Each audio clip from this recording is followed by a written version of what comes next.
दोस्तों आज का वीडियो है middle school teacher eligibility test 2018 का प्रोफेशनल एग्जामिनेशन बोर्ड के द्वारा लिया गया, जिसमें हम चाइल्ड डेवलपमेंट पेडागोजी के 30 क्वेश्चन करेंगे।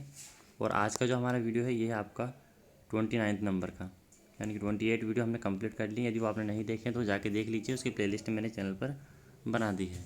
तो वीडियो को स्टार्ट करते हैं। जो चैनल पर नए हो चैनल को सब्सक्राइब कर लीजिएगा, वीडियो पसंद आए तो इसको लाइक कर दीजिएगा, जिससे कि सभी घर पर एक अच्छे से पढ़ाई कर सके।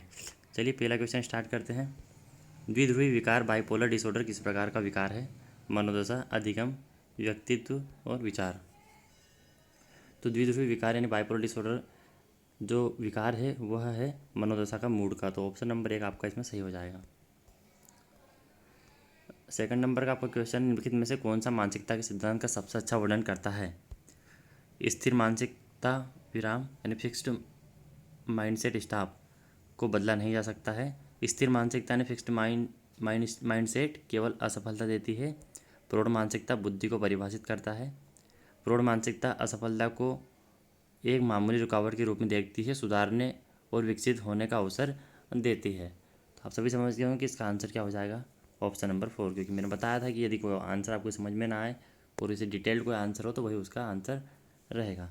चलिए क्वेश्चन नंबर 3, निम्नलिखित में से कौन एक सामाजिक शिक्षा सिद्धांत है? बंडूरा, फ्रायड, वुंट और पावलो। तो यहाँ पर आपका जो ऑप्शन नंबर 1 है वो सही हो जाएगा, बंडूरा। सामाजिक शिक्षा का सिद्धांत कौन सा है? बंडूरा के द्वारा दिया गया था। क्वेश्चन नंबर 4 है, रूही 11 महीने की बच्ची है और प्रत्येक सफ़ेद सफ़ेद तरल यानी जो भी उसको सफ़ेद पानी टाइप का दिखता है उस वस्तु को दूध कहती है। रूही द्वारा अवधारणा विकास प्रक्रिया का कौन सा प्राकृतिक स्वभाव दिखाया गया है? तो यह रूही द्वारा दिखाया गया कौन सा प्रभाव है, ये आपको बताना है, जो कि एक प्राकृतिक प्रभाव है। तो आपके पास ऑप्शन है विश्लेषण, अमूर्तीकरण, असामान्यकरण और अनुभव। तो यहाँ पर जो हो जाएगा वो हो जाएगा एब्स्ट्रैक्शन यानी कि अमूर्तीकरण। ऑप्शन नंबर 2 आपका इसमें सही हो जाएगा। फिफ्थ नंबर का आपका क्वेश्चन है, सामान्यतः अधिगम निम्न पर आधारित व्यवहार में एक स्थायी परिवर्तन माना जाता है? चुनौती और सुदृढ़ीकरण, चुनौती और अनुभव, अभ्यास और अनुभव, अभ्यास और चुनौतियाँ। तो यहाँ पर आपको जो सही आंसर हो जाएगा वो रहेगा चुनौतियाँ और सुदृढ़ीकरण, challenge and reinforcement. Option number 1 आपका इसमें सही हो जाएगा। दोस्तों वीडियो को अधिक से अधिक शेयर कर दीजिएगा। सब घर पे रहें, सुरक्षित रहें और घर के पढ़ाई करें।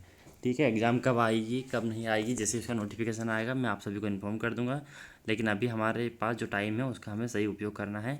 ठीक है, तो अच्छे से अच्छे सब पढ़ाई करें। ये ना सोचें कि एग्ज़ाम कब है, एग्ज़ाम भी होगा होगा क्योंकि एक बार एग्ज़ाम फॉर्म डल जाते हैं तो वो कभी भी स्थगित या निरस्त नहीं होते हैं। ऐसी कंडीशन होने पर सभी के पैसे भी रिटर्न करने होते हैं और विभिन्न प्रकार की समस्याएं होती है, और जो पद खाली है उनको तो भरना ही है। तो वो चीज़ कुछ समय के लिए टल सकती है लेकिन वो निरस्त नहीं हो सकती है ना। निरस्त उस कंडीशन में हो सकती है जब वो निकाल दी जाए विज्ञप्ति और उसके लिए आवेदन स्टार्ट नहीं हुए हो और उसको ऑनलाइन लाने के पहले उसको निरस्त किया जा सकता है ना। तो पहली बात तो किसी चीज़ को बड़ी सोच समझ के आपके सामने प्रस्तुत किया जाता है, लाया जाता है, और यदि उसको नहीं लाना हो तो वो डिपार्टमेंटल ही निरस्त हो जाती है बिना हाईलाइट हुए हुए, है ना। तो आई होप ये आप बात समझते होंगे और अच्छे से तैयारी करेंगे। भाषा के विकास में आंतरिक भाषण की अवधारणा इनके द्वारा आरंभ की गई थी। किनके द्वारा आरंभ की गई थी आपको बताना है। आपके पास ऑप्शन है पियाजे, चॉम्स्की, वाइगोत्स्की और स्किनर। वीडियो पसंद आ रहा हो तो आप इसको शेयर ज़रूर कीजिएगा ताकि सब पढ़ाई कर सकें, है ना। आप सब, मैंने देखा है कि आप सभी एक्टिवेट थे पहले, अब आप सभी डीएक्टिवेट हो गए हैं। डीएक्टिवेट का मतलब ये है कि सब पढ़ाई में आपका सभी का इंटरेस्ट खत्म हो गया लॉकडाउन की वजह से। तो ऐसा नहीं करना है, हमें निरंतर पढ़ते रहना है और आप अधिक से अधिक वीडियो को देखेंगे, कंटिन्यू रहेंगे तो मेरा मन करेगा आपको कंटिन्यू वीडियो प्रोवाइड करने का, है। और जो इंग्लिश के वीडियो नहीं देख रहे हैं वो भी जाके देख लें। इंग्लिश के हमने आर्टिकल के 2 वीडियो कंप्लीट कर लिए हैं, आज तीसरा वीडियो मैं आपके लिए लेकर आने वाला हूँ। तो अच्छे से पढ़िए, बेसिक से बिल्कुल हाई लेवल का, है ना, जिससे कि आपके सारे डाउट क्लियर हो जाए और इंग्लिश आपके लिए बिल्कुल ईजी हो जाए। चलिए 7 नंबर का आपका क्वेश्चन है, कलन विधि, एल्गोरिथम और अन्वेषण ह्यूरिस्टिक की रणनीतियाँ हैं? शिक्षण, समस्या समाधान, अधिगम और चिंतन। तो आपका जो सही आंसर इसमें हो जाएगा प्रॉब्लम सॉल्विंग की रणनीति है ये दोनों, जो कलन विधि और अन्वेषण। चलिए क्वेश्चन नंबर 8 है हमारा, निम्नलिखित में से कौन सा कथन सत्य है? सत्य कथन बताना है। बुद्धि केवल एक मानसिक प्रक्रिया है, अनुमानसिकता अधिगम प्रक्रिया को प्रभावित नहीं करती है, विकास केवल एक मात्रात्मक प्रक्रिया है, अधिगम व्यवहारिक परिवर्तनों की प्रक्रिया है। यहाँ पर आपको जो सही आंसर हो जाएगा वो रहेगा आपका option number 4, learning is a process of behaviour change. ठीक है, अगला आपका 9 नंबर का क्वेश्चन है, किसी विशेष परिस्थिति में किसी दिए गए सामान्य सिद्धांत को लागू करने की क्षमता को कहा जाता है। एक विशेष परिस्थिति है, उसमें किसी सिद्धांत को लागू करने की क्षमता को बताना है, तो उसको आगमन तर्क, आपवादिक तर्क, निगमन तर्क और तार्किक तर्क। तो यहाँ पर आपका जो सही आंसर हो जाएगा वो रहेगा डिडक्टिव रीजनिंग यानी कि निगमन तर्क। क्वेश्चन नंबर 10 है आपका यहाँ पर, अधिगम का कौन सा रूप प्रदर्शित होता है जब बच्चे उस हिंसा की नकल उतारते हैं जो वे अपने पसंदीदा वीडियो गेम में खेलते हैं। यानी बच्चा को वीडियो गेम खेलते हैं और उसके बाद उसी का कोई कैरेक्टर जो उनको पसंद आ जाता है उसी की वो क्रियाकलाप करते हैं, मतलब उसी की हरकतें करते हैं। देखते हैं ना बच्चे विभिन्न प्रकार के साउंड निकालते हैं, कभी उन्हें कार चला ली तो कार जैसी आवाज़ निकालने लग जाते हैं, बाइक की उन्होंने आवाज़ सुन ली तो उसका निकालते हैं, कभी किसी चीज़ का हॉर्न सुन लिया, कभी कोई ऐसा सुपर हीरो उनकी जैसी एक्टिविटी करता है वैसे बच्चा करता है। तो वो जिस तरह की वो नकल उतारते हैं तो उसको आप क्या कहेंगे, उस अधिगम को कौन सा रूप है वो अधिगम का। तो यहाँ पर आपके पास विभिन्न प्रकार के ऑप्शन है, तो इसमें आपका ऑप्शन नंबर 2 इसमें सही हो जाएगा, ऑब्जर्वेशनल लर्निंग, यानी कि अवलोकन करते हैं उसके बाद उस चीज़ को दोहराते हैं, तो इसीलिए इसका उसको कहेंगे हम अवलोकन अधिगम। चलिए 11 नंबर का हमारा क्वेश्चन है, सूचना की पुनरावृत्ति में क्या सम्मिलित है ताकि यह लघुकालीन से दीर्घकालीन स्मृति तक चले। यानी सूचना की पुनरावृत्ति में क्या सम्मिलित है, किसी भी चीज़ को रिपीटेशन करना है, रिपीट करना है, तो ताकि वह लघुकालीन दीर्घकालीन स्मृति, मतलब हम किसी चीज़ को बार बार पढ़ते हैं ताकि हम चाहें कि वो हमारी स्मृति में हमेशा के लिए बनी रहे, लघुकाल में छोटे समय से बड़े समय तक बनी रहे। इसीलिए अगर हमें छोटे समय तक वह चीज़ बना के रखनी तो हम एक बार उसको पढ़ते हैं, यूज करते हैं, भूल जाते हैं, तो ये लघुकालीन हो गई है। 2-3 बार आप उसका अध्ययन करेंगे, उसका रिपीटेशन करेंगे तो वो सूचना लंबे समय तक आपके पास स्टोर रहेगी, है ना। तो उसको हम क्या कहेंगे, कूट संकेटीकरण, पूर्वाभ्यास, चंकिंग और संग्रहण। तो यहाँ पर आपका हो जाएगा पूर्वाभ्यास यानी रिहर्सल, ऑप्शन नंबर 2। चलिए 12 नंबर का आपका क्वेश्चन है, दो संस्कृतियों के बीच व्यवहार में अंतर के लिए इसे उत्तरदायी माना जाता है। किसे उत्तरदायी माना जाता है, यदि दो संस्कृतियों के बीच में, यानी कि आपका दो कल्चर है आपके, उनमें क्या हो रहा है, एट्रीब्यूशन हो रहा है यानी कि व्यवहार हो रहा है, तो उत्तरदायी कौन रहेगा उसके लिए ये आपको बताना है। तो आपके पास ऑप्शन है भौगोलिक पृष्ठभूमि, सामाजिकरण, आनुवंशिकता और वातावरण। तो यहाँ पर सिंपल सी बात, संस्कृति हमेशा समाज में होती है तो व्यवहार भी समाज के बीच ही होगा, तो ऑप्शन नंबर 2 आपका इसमें बिल्कुल सही हो जाएगा, सोशलिज्म। चलिए पियाजे के संज्ञानात्मक विकास के महत्वपूर्ण चरण विकसित किए कितने, 5, 8, 4, 3। यहाँ पर आपका सिंपल सा ऑप्शन नंबर 3 जो है वो सही हो जाएगा, यानी कि 3 पर जो ऑप्शन नंबर 4 है वो आपका सही रहेगा। 4 महत्वपूर्ण चरण विकसित किए थे।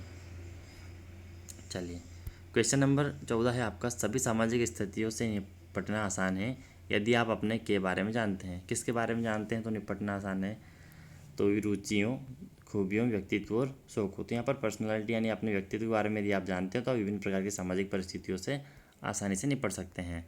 चलिए 15 नंबर का आपका क्वेश्चन है, आमतौर पर बौद्धिक स्तर की गणना शैक्षणिक प्रदर्शन के साथ सहसंबंधित होती है, यानी कम, अत्यधिक, मध्यम रूप से और पूरी तरह से। तो यहाँ पर आपका जो ऑप्शन नंबर 2 है हाईली, वह आपका सही हो जाएगा।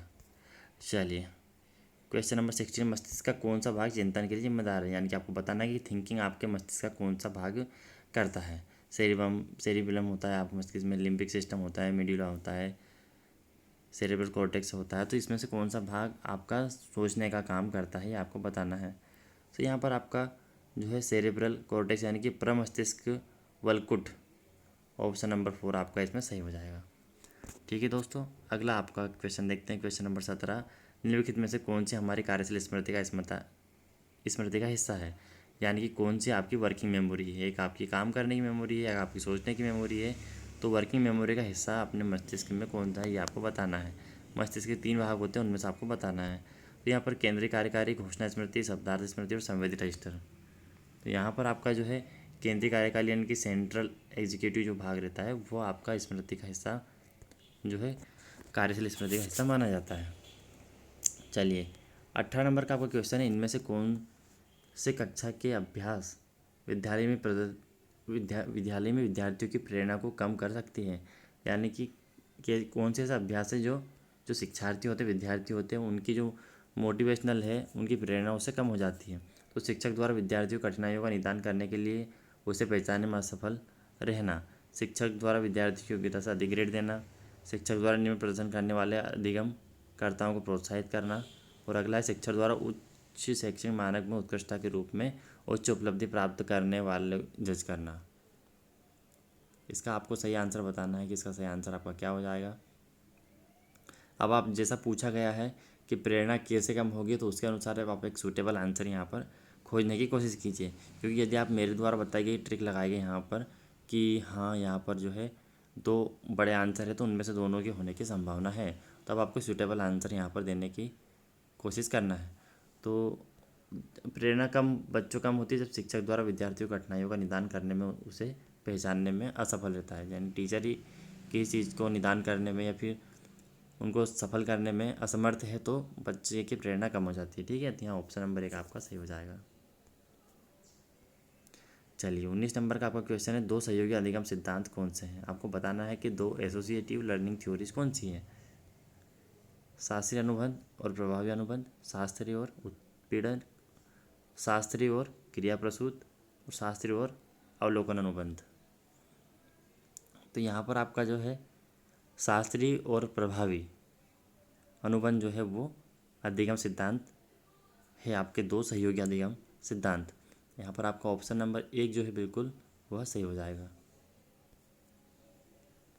चलिए अगला क्वेश्चन देखते हैं, क्वेश्चन नंबर 20। नायु के पिता के बाल सफ़ेद और लंबे हैं, इसलिए वह सोचती है कि सभी पिता के बाल सफ़ेद और लंबे हैं। यह दृष्टिकोण किस अवस्था में है। औपचारिक संक्रियात्मक, मूर्त संक्रियात्मक, सेंसरी मोटर अवस्था और पूर्व संक्रियात्मक अवस्था। तो यहाँ पर आपका प्री ऑपरेशनल स्टेज है ये पूर्व संक्रियात्मक अवस्था। वो इमेजिनेशन कर दी है, सोचती है कि जैसे मेरे पिताजी वैसे सबके बाल होते होंगे। चलिए 21 नंबर का आपका क्वेश्चन है, आइसेंक ने व्यक्तित्व के एक तीसरा आयाम की बात की है, यह कौन सा है। जो तीसरा आयाम जिसके आइसेंक ने बात की वह कौन सा, आपको इनमें से बताना है। तो यहाँ पर आपको जो सही आंसर हो जाएगा वो रहेगा साइकोटिज्म, यानी कि ऑप्शन नंबर 4। 22 नंबर का आपका क्वेश्चन है, एक बच्चा बल्लेबाजी के लिए अपनी पारी का इंतजार नहीं कर सकता है और अक्सर मैदान पर दौड़ता है। यानी कि वो इतना एक्साइटमेंट है, उसको इतनी उत्तेजना है खेलने के लिए कि वो अपनी पारी का इंतजार किए बिना ही मैदान में चला जाता है जब कोई पहले से बल्लेबाजी कर रहा होता है। बच्चा किस समस्या जूझ रहा है। डिस्ग्राफिया, ध्यानाभाव एवं अति सक्रियता विकार, ध्यान अभाव विकार और ओटिज्म यानी कि आत्मविभोग।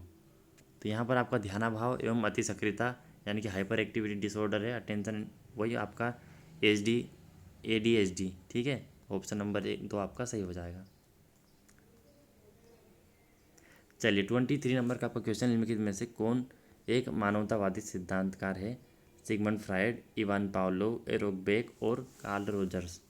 तो यहाँ पर आपका ऑप्शन नंबर 4 सही हो जाएगा, कार्ल रोजर्स। 24 नंबर का आपका क्वेश्चन है, अधिगम के प्रति दृष्टिकोण को सबसे अच्छी चीज़ के रूप में परिभाषित किया जाता है जो है। केवल शिक्षार्थियों द्वारा ही संशोधित किया जा सकता है, आयु के साथ संशोधित किया जा सकता है, सकारात्मक अधिगम वातावरण बनाकर संशोधित किया जा सकता है और संशोधित नहीं किया जा सकता है। तो यहाँ पर आपका सकारात्मक अधिगम वातावरण बनाकर संशोधित किया जा सकता है, यानी कि आपका ऑप्शन नंबर 3 इसमें सही हो जाएगा, जो कि पूरा डिटेल्ड है। चलिए 25 नंबर का आपका क्वेश्चन है, राउंड रोबिन चार्ट के रूप में प्रयुक्त किए जाते हैं योगात्मक आकलन, निदानात्मक आकलन, अंतरिम आकलन और रचनात्मक आकलन। तो यहाँ पर आपका ऑप्शन नंबर 4 से हो जाएगा, फॉर्मेटिव असेसमेंट। चलिए 26 नंबर का आपका क्वेश्चन है, आज के कक्षाओं में छात्र के बीच सांस्कृतिक, जाति और नस्ली की एक विस्तृत श्रृंखला होने की संभावना है। सक्रियता, समानताएं, विविधता और निरंतरता। तो यदि हम इन तरह की चीज़ें रखेंगे उनके बीच में, सांस्कृतिक, जाति और नस्ली इस तरह की विशेषताएं रहेंगी, तो ये क्या हो जाएगी, उसके साथ विभिन्न प्रकार की चीज़ें हो जाएगी, तो ये आपका डाइवर्सिटी की एक विस्तृत श्रृंखला होने की संभावना है। 27 नंबर का आपका क्वेश्चन है, एक बच्चे को प्रेरित करने के लिए उसे उत्तेजित करना निम्न होता है, निरंतर सुदृढ़ीकरण, ऑपरेंट कंडीशनिंग, सुदृढ़ीकरण और तटस्थ उत्तेजना। तो यहाँ पर आपका जो है ऑप्शन नंबर 3 सही हो जाएगा, रीइंफोर्समेंट यानी कि सुदृढ़ीकरण। 28 नंबर का आपका क्वेश्चन है, एक शिक्षक के रूप में जब आप एक समावेशी कक्षा, वही इंक्लूसिव क्लास आपको यानी एक साथ बिठाने वाली क्लास में काम कर रहे होते तो आपकी भूमिका होनी चाहिए दंड देने वाला, देखभाल करने वाला, अन्वेषक और सहायक। तो इसका तो सिंपल सा आपका आंसर हो जाएगा सहायक, क्योंकि आप वहाँ पर किसी प्रकार का सिलेबस तो डिस्कस करने में अधिकतर असमर्थ रहते हैं, क्योंकि आप एक इंक्लूसिव क्लासरूम में हैं। तो आप उनके एक सहायक बन के उनसे पूछ सकते हैं कि आपको किस सब्जेक्ट में समस्या होती है, कैसे पढ़ना चाहिए, है ना। विभिन्न प्रकार की बातें आप कर सकते हैं जो कि अधिकतर क्लास में नहीं होती है पढ़ने के अलावा। बॉब एक मॉडल हवाई जहाज़ को एक साथ रख सकते हैं। यह कथन अभिवृत्ति क्या करते हैं, बॉब एक मॉडल हवाई जहाज़ को एक साथ रख सकते हैं। अब यह कथन जो है पूरा अभिवृत्ति परीक्षण की किस विशेषता का संकेत है, यानी पूरा बॉब क्या करते हैं, एक हवाई मॉडल को एक साथ रख सकते हैं। तो ये जो पूरा कथन है यह किस अभिवृत्ति परीक्षण की विशेषता का संकेत है, तो लिपिकी चिंतन, स्थानिक चिंतन, संगठनात्मक चिंतन और बौद्धिक चिंतन। तो यहाँ पर आपका जो सही आंसर हो जाएगा वो रहेगा स्थानिक चिंतन, यानी कि स्पार्टल थिंकिंग।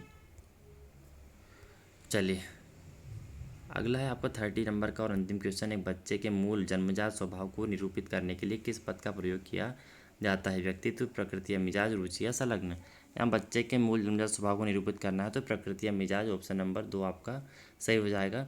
तो दोस्तों ये था आज का आपका सेशन। आई होप वीडियो आपको पसंद आया होगा, तो वीडियो लाइक करके जरूर जाइएगा और इसको शेयर सब्सक्राइब कर दीजिएगा चैनल को, नए हो तो आप, और नीचे कमेंट्स करके ज़रूर बता दीजिएगा कि आप क्या पढ़ना चाहते हैं, क्योंकि हमारी चाइल्ड डेवलपमेंट और पेडागोजी की 4 क्लासेस और बची है। उसके बाद हमारे 1050 क्वेश्चन कंप्लीट हो जाएंगे, जैसा कि मैंने आपसे वादा किया था। तो हम हमारी रिवीजन करते रहेंगे, पढ़ते रहेंगे, अध्ययन करते रहेंगे और हम इतने एक्टिव हो जाएंगे, इतने अपने आप में बुलंद हो जाएंगे कि हम किसी भी एग्ज़ाम को क्रैक कर पाएंगे, जो कि जिसके लिए हम तैयारी कर रहे हैं। तो आप सभी ऐसे ही बने रहिए और कंटिन्यू रहिए, और बाकी कोरोना से संबंधित न्यूज़ें ना देखें, उससे पैनिक हो जाएंगे आप, है ना। पैनिक हो जाते हैं क्योंकि केसेस बढ़ते हैं तो सोचने में आता है कि क्या होगा। तो वो सारा चीज़ गवर्नमेंट देख रही है, हमारा काम सिर्फ इतना है कि हमें घर में रहना है और गवर्नमेंट की हेल्प करना है। ज़रूरी हो तभी घर से बाहर निकले, नहीं तो ना निकले, है ना। और अपने सुरक्षित रहें, क्योंकि आपके साथ आपके परिवार वाले भी जुड़े हुए हैं। तो इस बात का विशेष ध्यान रखें और आप अच्छे से पढ़ाई करें। आप सभी जानते हैं आप पढ़ाई करने के अलावा और कर भी क्या सकते हैं। आप खुद सोचिए, यदि आप पढ़ाई नहीं करते हैं और आप इस समय का दूसरे चीज़ों में उपयोग करते हैं, जो आपका मन करता है उसमें उपयोग करते हैं, उसके बाद रिजल्ट यही निकलेगा लास्ट में कि आप यही कहेगा कि मैंने क्या किया, आपने पूरे समय को वेस्ट कर दिया। तो दुख किसको होगा, आपको ही होगा।